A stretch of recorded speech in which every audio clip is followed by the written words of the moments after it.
the visa officer that after school you are looking to use your OPT. Oh, you know about OPT. Okay, then you have intentions of staying. Even though it is a privilege as a student of the United States or as a student on the F1 visa, you do not want to mention this.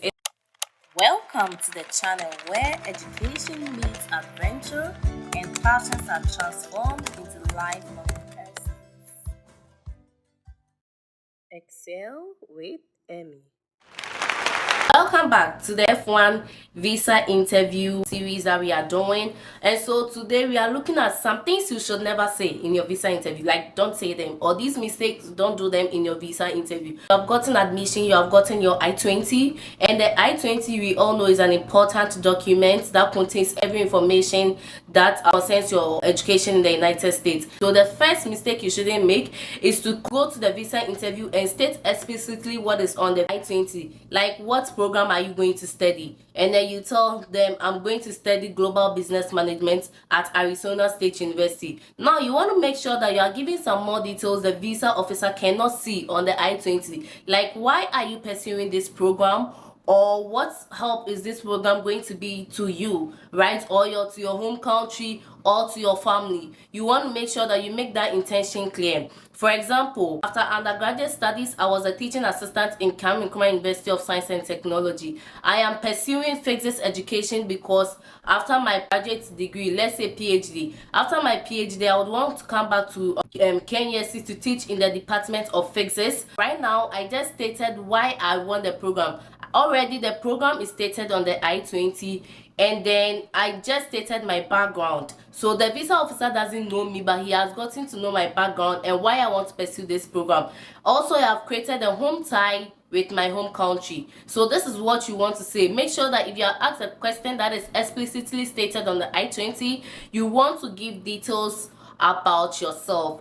And there are these 4 words. I personally don't think you should mention them in the visa interview. Optional practical training, OPT, which is basically like a part of your F1 visa. When you are done with school, depending on the type of program that you have, either you have non-STEM or STEM. I have lots of videos that I've mentioned about STEM and non-STEM. So if you have non-STEM, you have 1 year OPT to work. If you have STEM, you have 3 years, 1 year OPT, 2 years STEM extension.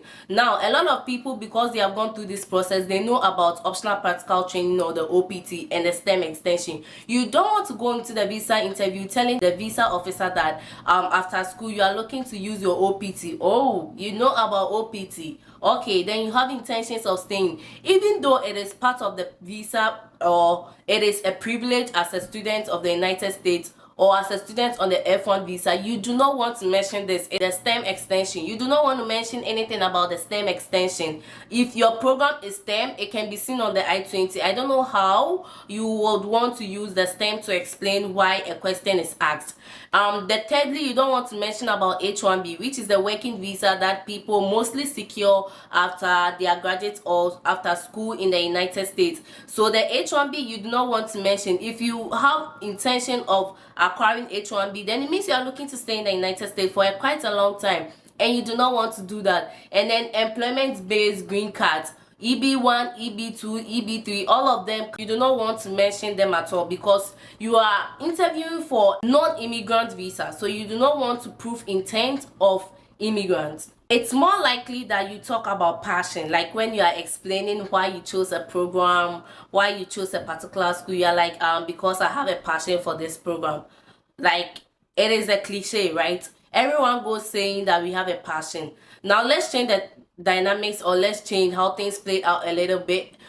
Passion alone is not enough for you to pursue graduate school in the United States, or for you to pursue education in the United States. So you want to emphasize on other things rather than the passion. You can mention the passion, but you can explain it with other things.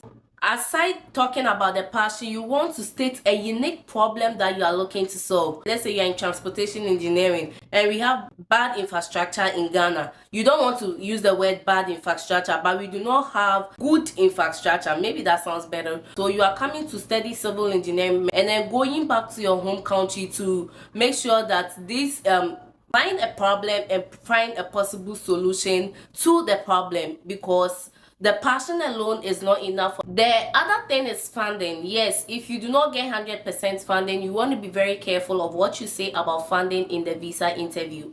And so let's say your father is funding you, your brother is funding you, your uncle is funding you. That sounds perfect.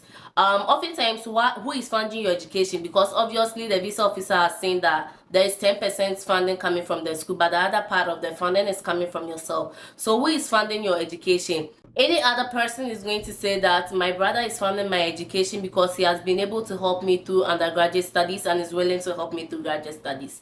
How about you state something unique that is making your brother decide to help you, or something unique that is making your dad decide to spend such amount of dollars in helping you? So my father is funding my education because he is impressed with me being the best graduating student in my class, or because of an award that you received. Make sure that the story is convincing. Mind you, a lot of people can say anything about the visa interview, but create your own story that is going to convince the visa officer.